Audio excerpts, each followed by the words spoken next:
Sejam todos muito bem-vindos ao canal Afinal, O Que Somos Nós. O Newton foi o primeiro brasileiro a construir uma asa delta e também foi o primeiro brasileiro a voar de asa delta. No final de 76, ele caiu de um desses voos e teve uma EQM. Algumas coisas que ele viu comprovam que de fato ele esteve fora do corpo. No final, teremos um breve relato com o irmão dele que estava presente no episódio. Vamos conhecer a história dele?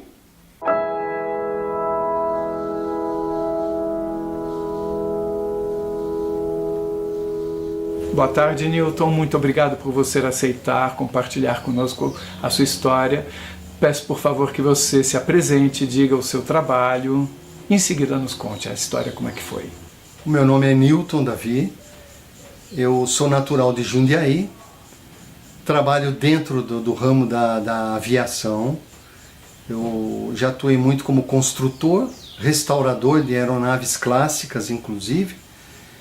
E estou em Limeira faz 20 anos, morando aqui e mexendo hoje em dia profissionalmente mais com a parte de marcenaria e a parte estrutural de aeronaves, né? Onde eu presto serviço fora. Tá? Você sempre trabalhou com aeronáutica? Sempre. Profissionalmente, eu dei início em 72, com a indústria de hélice, né? Porém, eu já trabalhava antes, mas como funcionário, onde eu aprendi a arte de construir hélices para aviação. Que eram hélices de madeira, né? Feita manualmente. E durante 25 anos eu produzi essas hélices.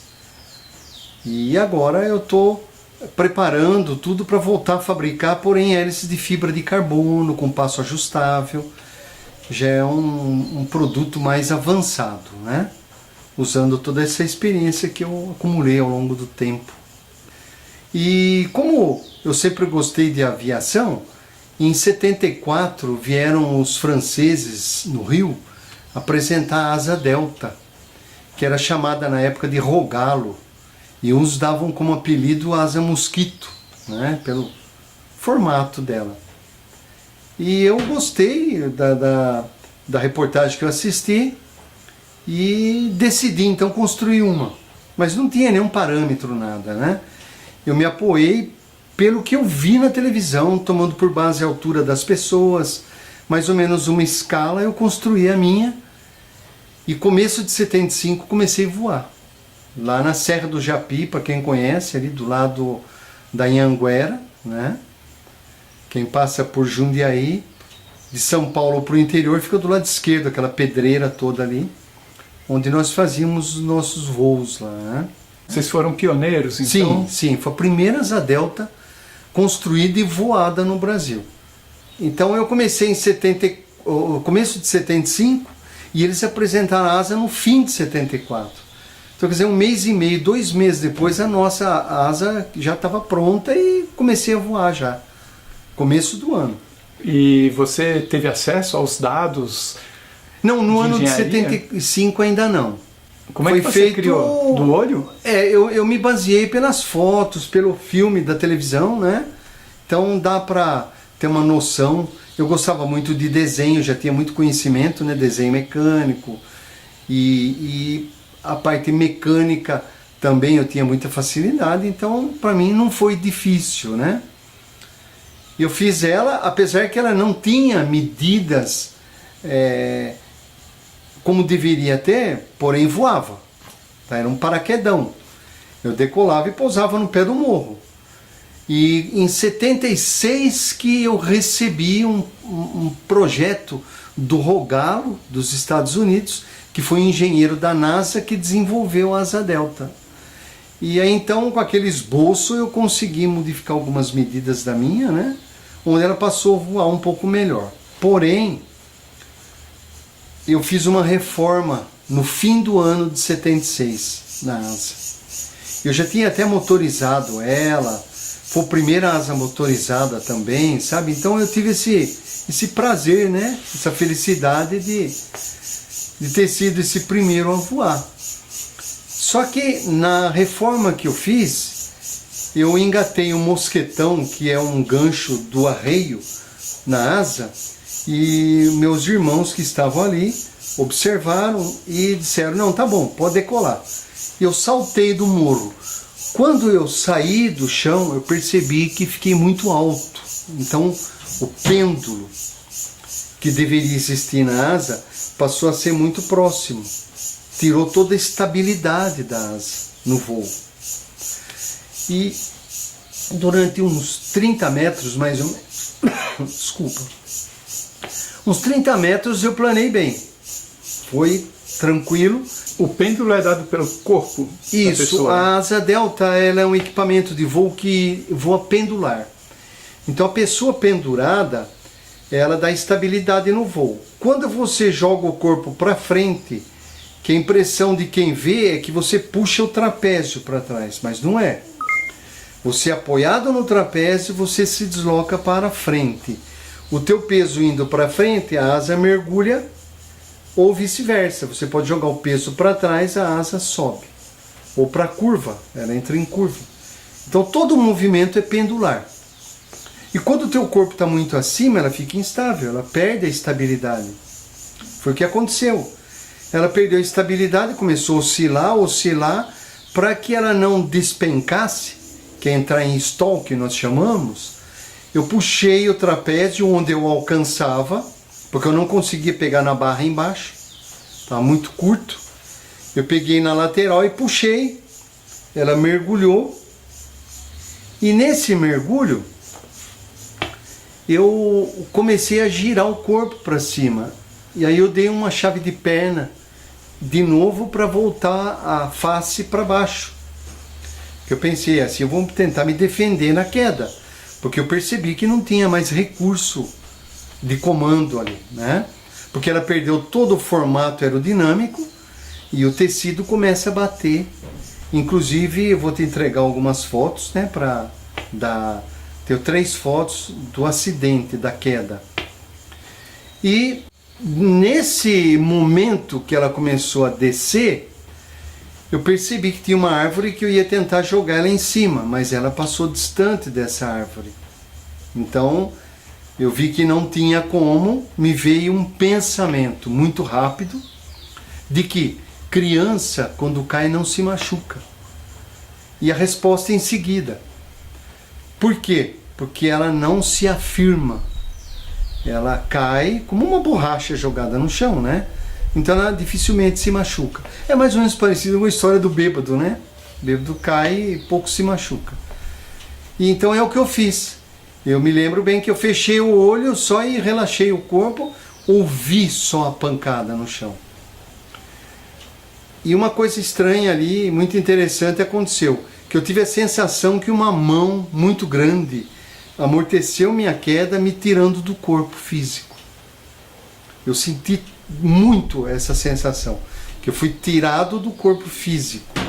E eu ouvi o barulho da pancada se distanciando como um eco. Até um dia eu tive a oportunidade de dizer que foi como um som debaixo d'água. Foi mais ou menos isso. Foi aquele barulho assim. E eu me vi nitidamente flutuando em pé. Eu senti a brisa, o cheiro da mata, muito nítido tudo.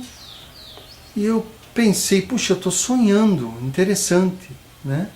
Eu não estava tendo ainda a noção do acidente, tá? E eu costumo analisar muito tudo o que acontece, sabe? Eu acho que até em função da profissão. Eu comecei a perceber que eu estava flutuando, olhava para baixo e falei, Gonçalo, eu estou voando, é muito interessante, um sonho perfeito, né? Era de dia, esse sonho, como era o momento que eu estava mesmo presente ali, né? E percebi que eu comecei a subir. Até então, sem entender o que estava acontecendo. Falei, Gonçalo, eu estou mais alto, puxa vida, olha que bonito. A mata, as coisas, umas cores nítidas. É muito mais nítida do que a gente enxerga através do olho mecânico. Todo o processo cerebral, né, para a leitura daquela cena. Então isso, você perde muita qualidade, né, do objeto em si. Então eu comecei a analisar aquilo e vendo que realmente era diferente do que eu costumava ver. E num determinado momento, alguém disse para mim, você tem que subir. Um som dentro da cabeça, parece que no meio aqui do cérebro, né? E quando eu ouvi aquilo, aquela sensação que você tivesse de fone de ouvido, sabe? Eu olhei para cima, porque a voz veio mais de cima. Eu percebi que eu não precisei virar o pescoço para olhar para cima. Eu já estava vendo para cima. Isso me chamou a atenção, porque eu pensei, puxa, eu olhei para cima sem virar a cabeça. E quem falou? Eu não consegui ver. Eu vi o céu, né? E de repente eu falei, não, olhei para baixo e percebi que o olho, de novo, como fosse multi-olho. Aí até eu comecei a brincar um pouco com isso. Eu falei, eu vou olhar para a direita. Bum, já estava olhando para a direita. E eu não virava a cabeça. Vou olhar para a esquerda. Bum, estava virando para a esquerda. Onde eu quisesse ver, eu via. Tá? E principalmente a minha preocupação, quando eu olhava para baixo, estava mais alto. Foi, mandaram eu subir. Por que mandaram eu subir? Aí eu falei, não, você tem que subir de novo. Pela segunda ou terceira vez, sabe? E aquilo começou a me irritar. Eu falei, poxa, tá mandando subir, não sei quem tá mandando subir. É estranho, né? Um sonho bobo, ainda eu pensei. Mas fascinante no mesmo tempo. Quando eu comecei a avistar, entre um morro e outro, os prédios da cidade de Jundiaí. Como eu conhecia bem lá, eu nasci lá, né? Quando eu vi os prédios, eu falei, puxa vida, aqueles prédios são de Jundiaí. Eu conheço os prédios lá. Então, se lá é Jundiaí, aqui onde que eu estou aqui, pela posição é a Serra do Japi. Eu conhecia, porque eu voava ali. Ficou fácil a identificação. Pois se eu estou na Serra do Japi, o que eu estou fazendo aqui?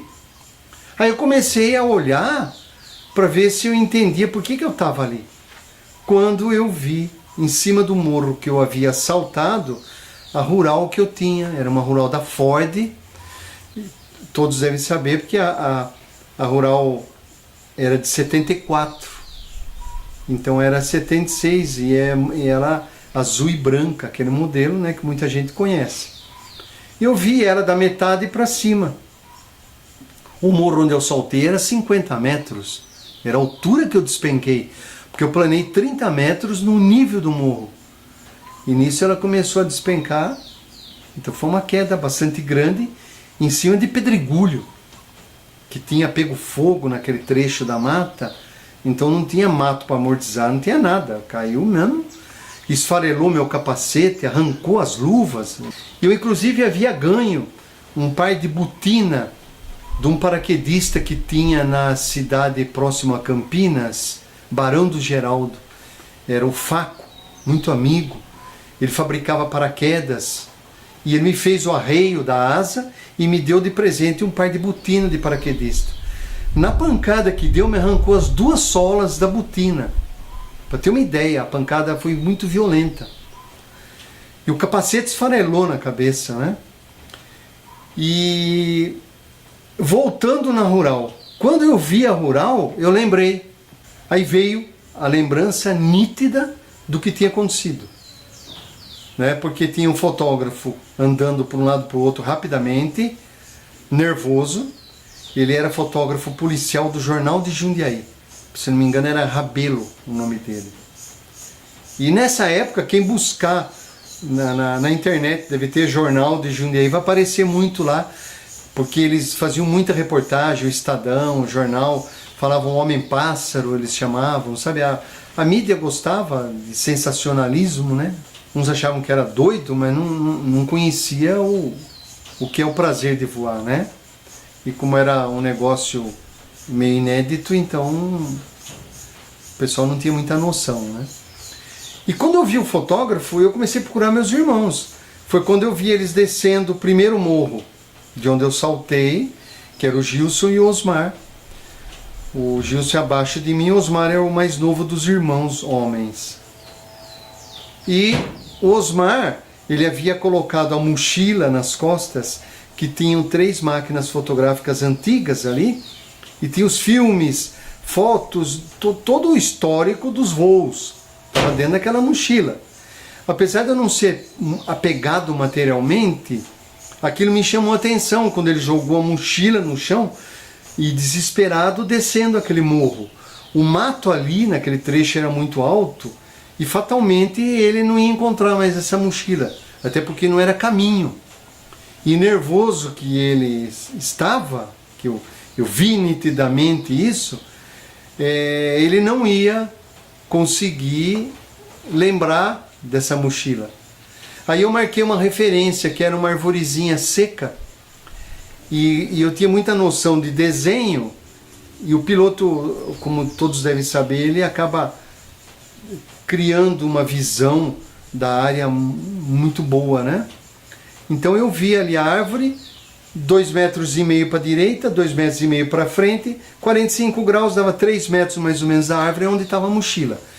Eu memorizei isso tudo e falei, eu vou avisar ele que a mochila está ali. Só que eu não conseguia. Eu tentava, quanto mais eu tentava, mais eu subia. E a voz mandava subir. Só que daí eu comecei a pensar, pé, tá mandando subir? Porque então acho que eu morri na pancada. Foi aí que eu comecei então a acreditar que eu tinha morrido. E que não era um sonho. Não, que não era um sonho. Falei, poxa, mas morrer é tão bom, ainda eu pensei. É do jeito que eu pensava, a vida continua.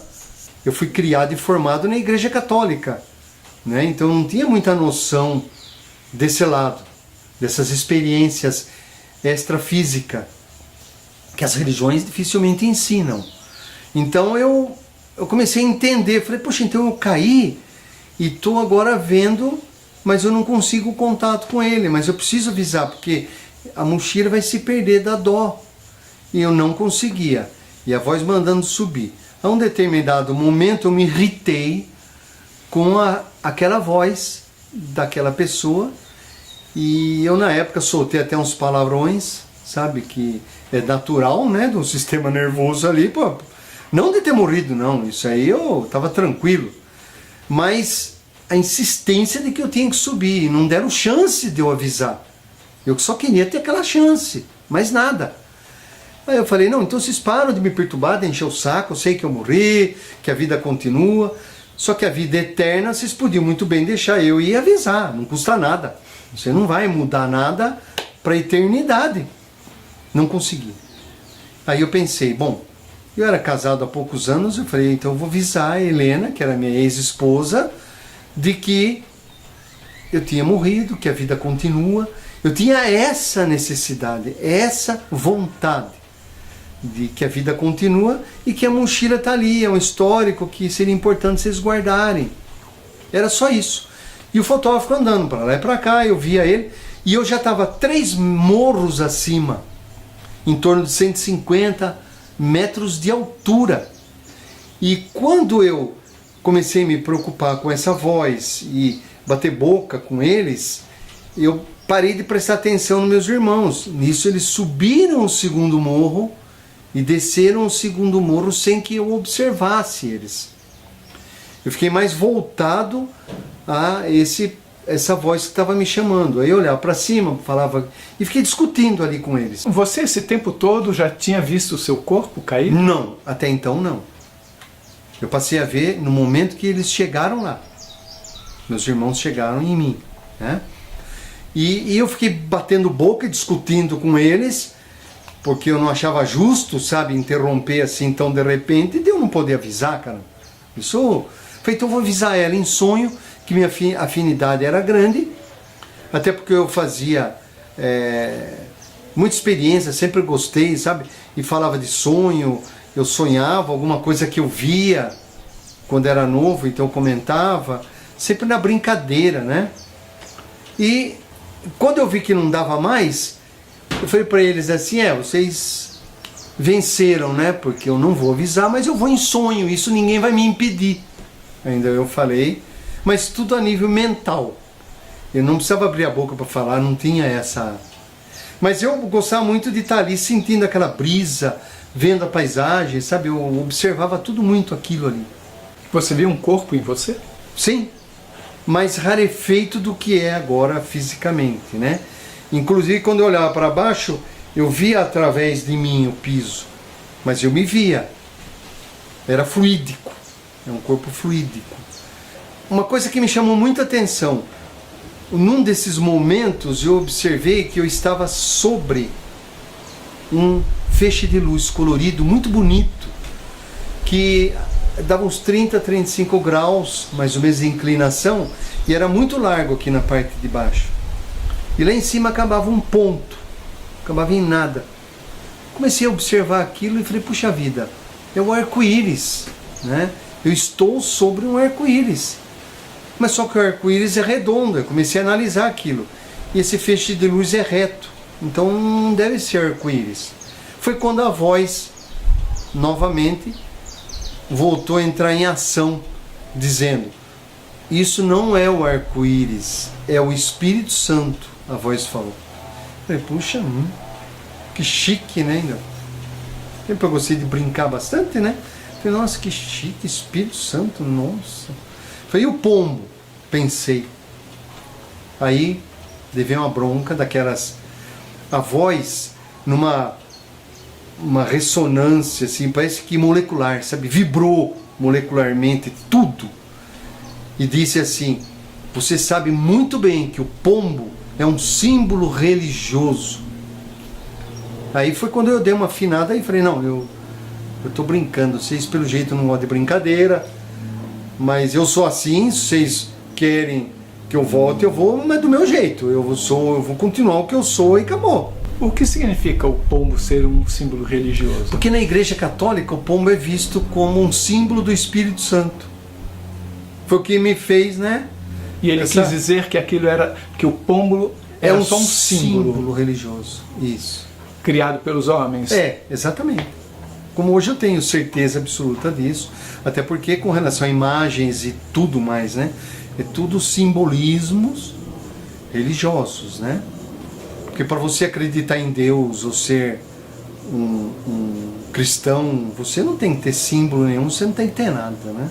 Tem que ter a fé, né? O que move, né, as pessoas. Quando ele disse isso, marcou bastante essa ligação, essa energia que eu vi como feixes de luz colorido, né? E voltei de novo a prestar atenção embaixo. Foi quando eu vi meus irmãos se aproximaram da asa. Isso me chamou a atenção. Eu vi eles e começaram a erguer a asa. Foi a primeira vez que você viu a asa? Depois do acidente, foi. Né? Quando você caiu, você não viu a asa? Não. Você eu não fui viu tirado do corpo, aí eu passei a não ver mais nada do que eu estava vivendo até então. Inclusive você escutou o choque, mas não viu o choque, não, a asa no chão. Não, e nem senti a pancada, não senti dor nenhuma, nada. Mas escutou? Ouvi. Se distanciando. O barulho foi se distanciando na medida que eu fui sendo tirado do corpo. No momento do choque, o que você via? Nada. Não, porque eu fechei o olho para não ver o momento da pancada e não tentar me afirmar. Porque eu decidi que criança não cai porque não se afirma. E se eu tivesse de olho aberto, era meio automático a defesa, né? Eu ia me enrijecer para tentar afirmar. Tanto que depois no hospital o médico falou, se eu tentasse me afirmar, não ia sobrar um osso no corpo. Porque a pancada foi muito violenta, né? O que me salvou foi o fato realmente de eu ter dado atenção a essa voz interior, né? De não se afirme porque criança não se machuca quando cai por causa disso. Você falou agora em voz interior, você escutou alguma coisa? Você sentiu uma mensagem? Não, é como que a voz interior, hoje eu tenho muita consciência disso, que nós chamamos de intuição. É uma voz interior, né? Porque eu acreditando que eu sou um espírito acima de tudo, então eu sei de tudo, né? Eu sou, né, parte da divindade, né? Então, como uma essência divina.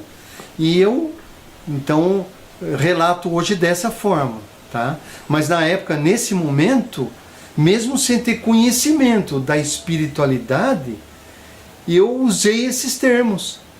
E aí? Você viu seus irmãos chegando perto da asa? Quando eles começaram a mexer com a asa, eu só prestei atenção nisso. Eu vi mexendo, eu só fui jogado para o corpo deu a sensação que meteram um pé no meu traseiro, de que eu fui deslocado para o corpo. Foi quando eu vi minhas pernas.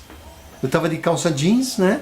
E eu vi minhas pernas. Foi aí quando talvez a necessidade de continuidade, ou desistiram achando que eu tinha que continuar mais um tempo aqui, me jogaram para baixo. Eu não sei exatamente do porquê eu fui atirado ao corpo. Quer dizer, você estava subindo e de repente sem Eu estava saber... mais ou menos uns 300 metros de altura já, nesse momento. Você estava subindo e voltou e você não sabe por que ele parou de subir e voltou. Eu sei que quando eu vi o corpo, eu fui jogado para o corpo. E viajei molecularmente, porque eu vi a viagem até o corpo. Vi e senti esse deslocamento. Foi como que um vroom, sabe assim, um negócio assim, é tão sensacional que é difícil de descrever, não tem como, sabe, eu prefiro sentir, né? Olha, eu sinto isso, sabe, esse deslocamento, é um deslocamento como fosse uma viagem molecular, muito acima da velocidade do som, talvez a velocidade da luz, esse deslocamento, né? É uma fração de milésimo de segundo. E tudo que eu estou contando aconteceu em 12 minutos. Tá? Desde o momento que eu decolei até o momento que nós saímos para o caminho do hospital, né? Então, e foi tudo consciente. Tudo que eu estou falando foi o que eu vivi conscientemente. Quando eu fui jogado para o corpo, esse momento foi muito interessante, porque foi um momento que eu comecei a entrar pelas costas do corpo, como o corpo fosse uma borracha. A sensação que dava era uma borracha de poliuretânico, de espuma poliuretânica, que era semidura, ela movimentava. Então eu enfiei as mãos nas costas e eu vi isso através do corpo astral, eu vendo tudo isso, vendo o meu corpo físico e tentando entrar, tentava, não conseguia. Aí eu gritava para meus irmãos: pare de mexer, porque eu não consigo me encaixar. Eu sabia que eles estavam mexendo comigo, porque o corpo balançava e aquilo dificultava a minha entrada no corpo. Até fica aí um alerta para ser estudado. Muito interessante isso, porque muitas pessoas podem realmente se desligar por não conseguir entrar no corpo, sabe? É uma sensação muito nítida que eu tive disso, sabe? Dá um tempo para a pessoa, é até bom nunca mexer na pessoa, deixa o socorro chegar, sabe? Dá esse tempo, né? Para que a pessoa retorne, sabe? Então, quando eu não conseguia entrar, eu comecei a gritar e percebi que eles não me ouviam. Eu ouvia eles muito distorcido e muito distante. Não entendia o que eles falavam. Aí eu ia me encaixando, nada caía para fora, me encaixava. Isso ficou alguns segundos ali, essa briga, né? Minha comigo mesmo, né? Foi quando eu tive o pensamento de encaixar a corda vocal, porque era o único meio que eu tinha de me comunicar com eles. Nisso eu enfiei a cabeça no corpo e no movimento eu consegui sentir a corda vocal, nitidamente, como que fosse uma linha encostou aqui, sabe? Quando eu fiz isso, fez tum! Foi um barulho que pegou meus ouvidos assim, aquele barulho que é como você está subindo uma serra, o ouvido dá aquele estalo e você ouve aquele pim, né? Uma diferença grande de pressão. Eu senti aquilo e falei: não mexa comigo. Ai, não morreu, eles disseram. E no mesmo momento que eu consegui a voz, me veio a audição nítida, perfeita. Então quando encaixou, eu ouvi. Eles disseram: não morreu. Eu falei: mas lógico que eu não morri, caramba. Aí comecei a xingar, sabe que italiano xinga um pouco, né? E comecei a xingar meus irmãos, brigar com eles. não mexa porque vocês estão me incomodando, não estou conseguindo me encaixar. Porque se encaixar, você estava desmaiado, você está delirando. Eu falei, não estou delirando e não estava desmaiado. Eu falei, para de mexer.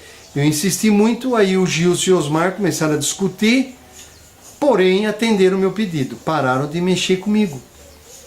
Eu até me empolgo, às vezes vocês vão desculpar, mas é que me faz voltar no momento. E é uma memória que não se perde, né? Então eu falei pro meu irmão, eu não estava desmaiado. Então para de mexer.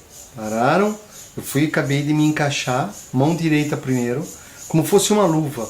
Aí eu disse para ele assim, olha, eu encaixei a mão direita, eu vou mexer meus dedos. Que eu tinha que provar para mostrar que eu não estava louco nem desmaiado. Mexeu. Falei, então tá bom, agora eu vou mexer a perna, vou encaixar, vou mexer o pé direito. Mexeu. Falei, beleza, fui eu aqui procurando o braço e a perna esquerda. Um negócio muito curioso, porque meu corpo estava adormecido, eu não estava sentindo dor nenhuma no momento. E no momento que eu consegui me encaixar no corpo, que eu levei a mão, encaixei a mão, sumiu minha visão extrafísica. Eu passei a não enxergar mais nada. Não foi no momento que você encaixou a cabeça, a corda vocal? Não. Durante a corda vocal? Quando eu encaixei a corda vocal, ainda eu estava vendo. Aí eu comecei a levar a mão. E falei com eles. A hora que eu falei com eles, nesse exato momento sumiu minha visão. Entendeu? Eu não vi mais. E fisicamente também eu não via. Por quê? Porque eu bati a cabeça, o capacete esfarelou aqui na cara. Inclusive o capacete era aqueles de moto, meia cuba, que tinha antigamente, e que era de couro. Aquilo moeu e ficou aqui tudo na cara, a fibra. E eu não conseguia enxergar a pancada também, né? Aquele tecido por cima da minha cabeça, né? Então eu não via. Quando eu mexi a perna esquerda, a perna direita, beleza. E nisso fui pegando, ver onde que estava o braço. Não achei meu braço direito. Esquerdo. O esquerdo, desculpa. E comecei a procurar minha perna esquerda. E não achava minha perna esquerda também. Aí eu caí na besteira de falar para eles, olha, eu não estou achando meu braço e minha perna esquerda, porque acho que arrancou na pancada. Que era a impressão que eu tinha, porque eu não estou achando aqui, né? Aí começaram a gritar, tá vendo, você tá delirando, tá falando besteira, tá aí, ó, tá aí, não sei o que, né? E eu sem enxergar, tá? Tá aí, você tá falando bobagem, você tá doido, você tá ficando alucinado e não sei o que, e aquela discussão, e eu xingando eles também, e beleza, aí começaram a tirar o arreio, aí eu, lógico, eu parei de me encaixar, e começou a voltar o sentido do corpo.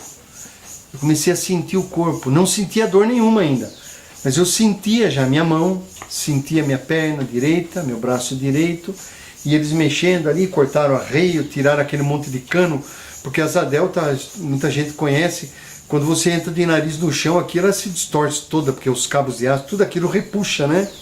Então, fecha como um guarda-chuva dia de vento, é blof, né? E aquilo ficou muito gravado.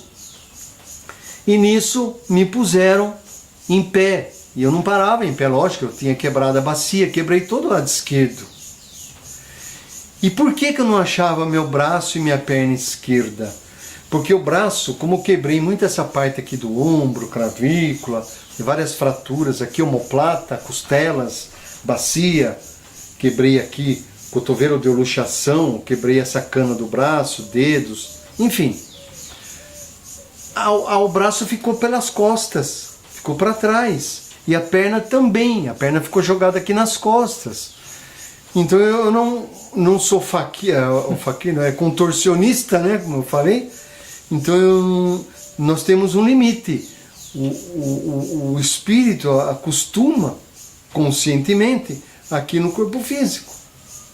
Quando você está fora do corpo consciente, você pode tomar formas, atravessar por uma fenda, vazar pela parede. Isso tudo é natural pro espírito, mas o corpo físico não. E quando você ainda está encaixado aqui, você tem todas essas sensações e os limites físicos, né? E eu achava então que tinha arrancado, mas não é que estava numa posição.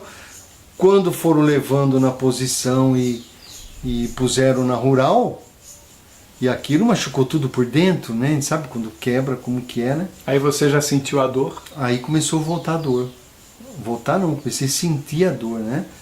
Uma dor violenta, eu não conseguia nem entrar quase na rural, sabe? E me puseram sentado no banco da frente, olha bem. E o fotógrafo foi atrás me segurando com o meu irmão ali. E meu irmão dirigindo, o outro segurando. E o encaixe do lado esquerdo, como é que estava nesse momento? Não, eu não senti. Só fui sentir depois no hospital quando... E muito lentamente eu fui voltando a sentir. A perna e o braço esquerdo. Tá? Eu não senti durante a viagem, nem durante um dia que eu fiquei no hospital. É como que tivesse tudo adormecido. A sensação que eu tinha, sabe? Quando formiga e adormece, sabe? E aí no caminho foi muito difícil, sabe? Foi muito complicado. Só que a dor me deixava nervoso e eu brigava porque eu achava que eles não tinham pego a asa. Aí falaram que a asa estava amarrada em cima, não sei o que, mas pegaram só uns canos ali para me tapear, sabe? Porque eles falaram que o momento todo eu queria que carregasse a asa para levar junto comigo. Porque deu tanto trabalho para fazer, né? E nisso, no hospital, então, quando cheguei lá, que era hospital e maternidade de Jundiaí, fica na avenida principal de Jundiaí. Ficava, né? Agora não existe mais. Então era um hospital, como era na entrada da cidade, tinha muito prestação de serviço ali de socorro de acidentes na Anhanguera. E tinha tido um acidente muito violento naquele dia, de 2 ônibus que bateram e lotou aquele hospital. E não tinha lugar pra gente ficar. Então me colocaram numa maca no corredor e eu fiquei aguardando o médico me atender. Foi quando subiram no elevador, me puseram de bruço e o médico falou para mim, olha, você vai ter que ficar no corredor porque nós vamos ter que anestesiar e não tem quarto, não tem como ficar, ou você vai ser removido para um outro hospital. Eu falei, não, fica em qualquer lugar. Eu falei, eu quero me dar uma injeção, alguma coisa para mim parar de sentir dor, não aguento mais de dor. Aí o problema que o médico viu era o cotovelo, que como luxação tinha que ser posto no lugar. Aí ele falou para mim assim, tá doendo muito, tá doendo a perna, tá doendo tudo. Eu falei, até o pensamento tá doendo, eu falava pro médico. E nisso, enquanto ele preparava, tinha uma enfermeira e um enfermeiro ali que me levaram naquele cômodo. E era um cômodo de cirurgia. E eles estavam amputando a perna de um acidentado do ônibus. E aquilo me consolou um pouco, sabe? Eu fiquei ali olhando o cara ali e tal. Eu vi a perna do lado, sabe? E ele coberto com pano, né? E a luz que estava clareando aquele paciente, tudo cheio de sangue. O médico pegava ali naquele luminoso. E a luva, eu vi ele tirando a luva, tudo ensanguentada, para vir me atender. Ele pôs um banquinho. Eu falei para ele, doutor, acaba de atender, ele está precisando mais do que eu, né? Ele falou, não, o teu aqui é rápido, ele falou. Você aguentaria eu colocar no lugar sem anestesia? Ele falou, você é homem suficiente ainda? Ele brincou comigo. É lógico, eu falei, pode pôr. Porque assim você não vai precisar ficar internado, você vai ficar em observação, você vai ficar lá no corredor. Ele falou, eu falei, não, então tá bom, pode, manda bala aí. Ele falou, vai doer, hein? Eu falei, não tem problema. Mas depois passa logo a dor, daí passa. Eu falei, então, faz favor. Aí ele foi levando com cuidado, porque tinha quebrado a clavícula, né? Ele foi levando, aí começou a doer um pouco, e aí? Eu falei, não, tranquilo, papai, tranquilo. Só que eu não imaginava que estava por vir. A enfermeira, o enfermeiro, eu não lembro agora, mandou que eu mordesse o travesseiro e segurasse no pé da cama, com a mão direita. E do lado direito eu não quebrei um osso, nada. Eu me segurei no pé da cama, mordi o travesseiro. Ele falou, mas estão com palhaçada ainda. Eu falei, né? Não, precisa morder o travesseiro. Mordi o travesseiro, falei, ei, negócio de morder fronha, ainda brinquei, né? Falei, bom, fiquei firme lá. Falei, aguenta aí. Quando ele puxou meu braço, que encaixou, a dor foi violenta, uma dor violenta. Eu xinguei tão alto que a minha família, que estava lá embaixo, falou que o hospital inteiro escutou o palavrão que eu falei pro médico, sabe? E fui xingando o médico. Ele falou, eu falei pra você que ia doer, rapaz. Você não é de nada, você é bunda mole, não sei o quê. Eu falei pra ele assim, mas você não falou que ia doer tanto, eu falei pra ele, né? E aí começaram a brincar comigo, foi distraindo eu lá, tal, foi lá para baixo, lá esticou. Aí começaram a tirar radiografias, e eu pedia água, não davam, sabe? A enfermeira deu uma balinha para me chupar pequena, chupei a bala, fiquei com a balinha na boca. E aquilo foi, né, me animando um pouco, porque a secura na boca é muito grande, né? Aí foram lá, me prepararam tudo, botaram a faixa, aí engessa aqui, engessa ali, engessa lá. Nossa, mas foi um negócio, enfaixou para tudo quanto que é lado. Aí o medicamento em cima, tudo. Beleza, fiquei lá. No dia seguinte foi quando acharam que eu devia ir para casa, porque eu não tinha o que eu tinha que ficar fazendo ali no hospital, né? Me medicaram tudo, aí fui para casa. E eu não tive sangramento, nem interno nem externo. Não foi fratura exposta, sabe? Não teve nada mais grave. Como eu tive que ficar de barriga para cima ali, foi difícil, eu não podia mexer, que doía, porque a bacia doía muito, né? Eu não podia mexer o dedo, sabe? E fiquei ali, o pessoal me cuidando, tudo. Aí eu lembrei da mochila.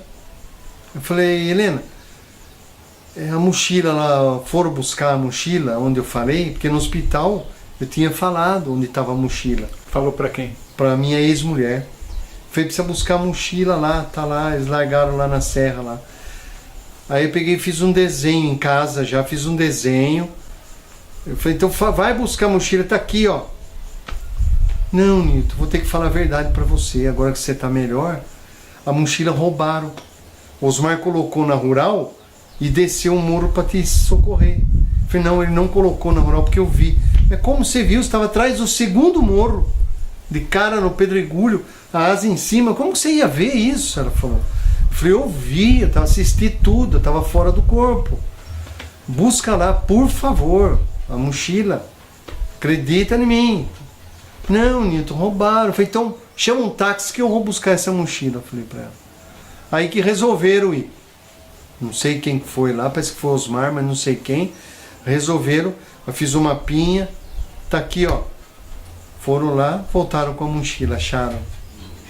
Então essa foi a maior prova, né, de que, além do que eu relatei, que o fotógrafo fazia, o que eles fizeram, tudo foi comprovado, entendeu? Eu conseguia ter a consciência de tudo aquilo ali. Isso é uma prova muito interessante, porque, de fato, essa mochila estava depois de 2 morros no meio do mato. Você disse que o mato era alto. Sim, mato bem alto.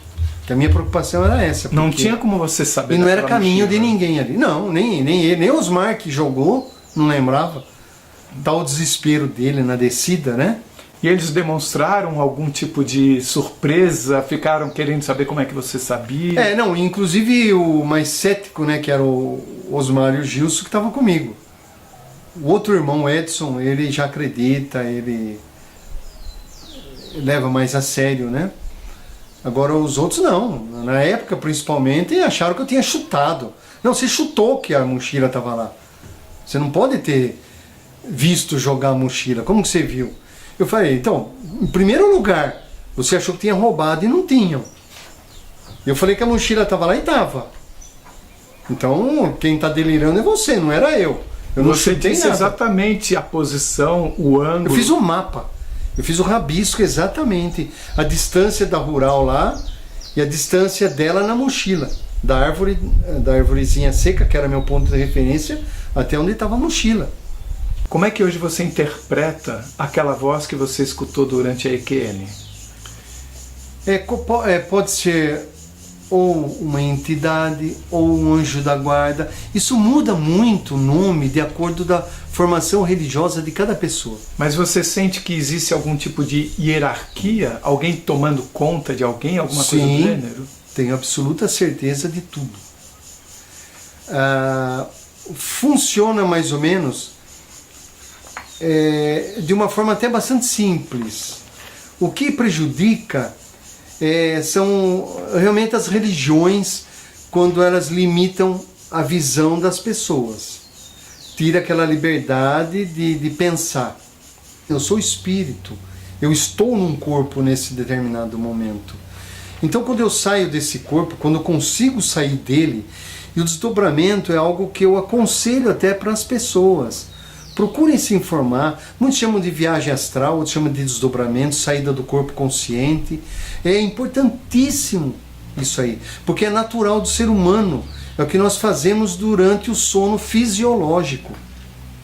E quando nós retornamos ao corpo, aquela sensação que muitas pessoas têm que cair no abismo e algo semelhante, essa experiência é natural do ser humano. Nós fazemos isso diariamente, só que nós não trazemos a consciência espiritual para o corpo físico. E através de uma prática, de um exercício, você consegue trazer a consciência. Por quê? Porque você sai acordado, consciente do corpo físico. E vive espiritualmente experiências fascinantes de aprendizado, de cura, de viagens para outros universos, outros planetas, para o centro da Terra. Vai dar preferência de cada um. Isso me faz pensar em te perguntar se você teve contato com outras dimensões fora ou dentro da Terra. Sim, eu tive algumas, mas mais ligadas no plano Terra. Tá? Eu nunca tive a sensação de sair para um outro plano, e sim de mudar de frequência e estar em outros planos dentro aqui do nosso espaço. No que isso difere de estar numa outra dimensão? Não seria também você falar de vibrar numa outra frequência uma forma de você definir uma outra dimensão? Talvez sim. É como, por exemplo, emissoras de rádio ou de televisão. Elas estão mandando sinais para uma antena, e você ali liga o seu rádio ou sua televisão, você muda um botão, você está mudando a frequência e está vendo outras imagens, outras situações. Espiritualmente é a mesma coisa. E o que você viu nesses outros planos? O que me atraía muito e que me marcava muito em toda a época de desdobramento, que depois de alguns anos eu fui obrigado, através da atividade de trabalho, tudo a parar com essa prática, era seres viajantes do espaço, que se chama de ETs, né? Naves espaciais. Isso me chamava muita atenção. Eu via muita nave espacial. Mas você via só quando desdobrado? Quando desdobrado. Não desdobrado. Depois eu comecei a ver também fisicamente e mostrar para outras pessoas, ensinar outras pessoas a verem também. Porque tem uma prática aí para você ver, sabe? Por isso que às vezes eu estou junto com uma pessoa, eu estou vendo e a pessoa não. Ou às vezes a pessoa está vendo e eu não, tá? Depende da frequência que você está enxergando. Bem, e isso me leva a crer, e como você tem um raciocínio exato, sim, acho que você vai entender que o que chamamos de objetos não identificados, eles não estão na nossa frequência, eles não têm matéria como nós temos aqui. Sim e não, no mesmo tempo. Ele pode se materializar. Então, por exemplo, como algumas pessoas têm o poder e o dom de se multiplicar, então ela pode se tornar 2 ou até 3. Por exemplo, existem casos, eu não vou me aprofundar muito nisso, mas de pessoas que estão aqui conversando com você e está dando uma palestra em outro lugar. Fisicamente materializado lá também. E existem casos como esses que tenham tido testemunhas nos dois locais? Sim, sim. Inclusive um padre, eu não me recordo agora o nome, mas depois eu tenho tudo anotado, né? Eu posso te passar. Um padre que muitos relatavam que estava dando missa em vários lugares no mesmo tempo, no mesmo momento. Nós fomos colocados aqui na Terra, né? Nós não surgimos daqui. Nós somos a essência divina colocada em um corpo, uma matéria que eu vejo como uma ferramenta para você evoluir espiritualmente, através de experiências vividas, palpáveis, materialmente falando. Você, quando estava lá, durante a experiência na Asa Delta, você se sentiu ligado ao todo? Teve uma sensação de pertencimento, como se tudo Com certeza. E essa sensação esse todo inclui o que você viu e que chamou como extraterrestres? Posteriormente o acidente, tudo que eu busquei aprender reforça o que eu senti naquele momento. Que não é diferente do que hoje eu sinto. Que é o quê? Você viver a espiritualidade. Entendeu? Você sentir Deus, você sentir a paz espiritual. Você não precisa ir buscar longe isso aí está em nós. Deus está em nós. Como é que você coloca nesse jogo, nessa estrutura, tanto essa voz que você ouviu como os extraterrestres que você também viu? A própria Bíblia diz que nós fomos colocados, de uma forma mais simples, eu estou falando resumida, né? Aqui. Então, se você pensar, se eu saio do corpo, eu sou eterno, né? Você não morre. Você sai do corpo, seu espírito, seu eu. A católica não acredita na reencarnação. Você acredita? Sim, totalmente. Né? Hoje eu não me vejo religioso, não tenho uma religião hoje. Tá? Eu me sinto espiritualista. Você diria que esses seres que você chamou de extraterrestres poderiam ser seres dessa mesma estrutura, vivendo em outras dimensões, que sim, de vez em quando convergem com a nossa dimensão? Sempre que necessário, sim. Você sente que há uma ligação entre todas essas dimensões, entre todos esses seres? Sim. Como se houvesse um grande plano acima de todos com e de certeza. tudo? É assim que eu vejo, assim que eu sinto e vivencio isso. Quando eu pratico a espiritualidade. Quando você percebeu que tinha morrido, ou achava que tivesse morrido, você não teve de imediato saudades de pessoas, ou você ficou encantado por aquilo tudo a ponto de você esquecer? Não, porque eu sabia que eu ia continuar vendo as pessoas. E de onde vinha esse conhecimento? Em o espírito, eu sou. Você sabe, entendeu? Então, quem já teve experiência consciente extrafísica vai entender bem o que eu estou dizendo. Que quando você sai do corpo conscientemente e se conecta no akáshico, que é esse computador central, né, que a gente chama, você passa a saber tudo, tem um conhecimento de tudo. Quando você estava fora do corpo, depois do choque da asa delta, você sentiu o tempo acelerado ou desacelerado? Você sentiu diferença na percepção do tempo e do espaço?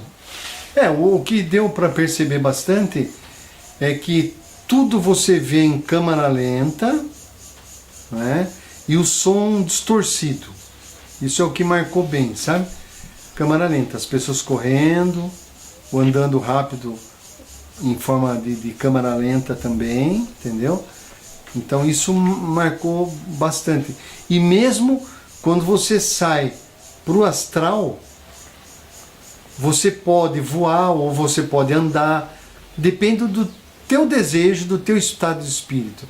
É como que o corpo astral seria o corpo dos desejos, dos prazeres, das emoções, onde você cria tudo. É esse corpo logo em seguida do corpo físico, né, que é o corpo astral. Aquele arco-íris que você viu seria uma espécie de túnel? O que eu estava vendo é o que muitos chamam de Espírito Santo, outros chamam de cordão de prata, fio da vida. É aquela energia que nos liga ao plano espiritual, a Deus, né? Como é que você explica hoje esse Espírito Santo que foi relatado na sua experiência como sendo aquele caminho de luz? Não como uma pessoa, como a Igreja Católica, por exemplo, afirma, né? Eu vejo como essa energia que nos liga ao plano espiritual. Por isso que quando pratica o desdobramento, quem dá o curso fala assim, você não tem que se preocupar de sair do corpo e se perder, porque você tem um cordão de prata, você tem um fio de energia que interliga. Então por quê? Porque você tem uma obrigação sobre o teu corpo, que é o teu templo corpóreo, que é a ferramenta que você precisa para a tua evolução no momento. Durante a experiência você viu esse cordão em você? É que me deram o nome de Espírito Santo, que eu vi aquele feixe de luz colorido que na época eu tive a sensação que era um arco-íris. Só que como era reto e acabava em nada, eu achava, eu falei, não pode ser. Aí eu comecei então a meditar sobre aquilo, a pensar, e a voz respondeu. Mas não era um cordão que ligava esse seu corpo fluídico ao corpo físico? Não, ele saía desse meu corpo fluídico, do meu corpo astral, né? E ligava a um ponto no universo. De forma diferente do que foi explicado para você de ser um cordão de prata que ligava o corpo astral ao corpo físico. Não, porque esse cordão de prata, o fio da vida, esses nomes eu fui conhecer depois das minhas pesquisas. Mas você chama de como se fosse um Espírito Santo tanto quanto aquele caminho de luz que você viu na sua experiência? Praticamente sim. Eu falo praticamente porque depende muito da tua evolução. Por exemplo, tem pessoas que vai sair do corpo, ou sonhando, ou se torna consciente através de um sono fisiológico, né? Ela não vai conseguir ver esse cordão, essa energia. Depende muito do grau evolutivo, do que você desenvolveu, do que você praticou. Eu me chamo Osmar Davi, sou irmão do Newton Davi também, né? Com respeito ao relato dele, na época eu tinha uns 13 para 14 anos, e quase todos os finais de semana nós íamos lá voar naquela região daqui da Serra do Joaquim Jundiaí. E teve um dia, né, específico, foi o dia do acidente, que eu costumava sempre ficar com a mochila da máquina fotográfica, das coisas os pertences menores, né, que ficavam com a gente, eu acompanhava. E eles ficavam mais na parte logística de voo. E nesse dia que ele caiu, né, com a asa delta, que ele decolou, eles fizeram uma reforma, que era ele e meu outro irmão que voavam juntos, né, fizeram uma reforma na asa, e ela não foi testada em baixo, né, ele já quis pular da parte mais alta do morro. Foi quando ele decolou e não teve mais esse controle, ele perdeu o controle, né, da asa, porque ele ficou muito longe do trapézio.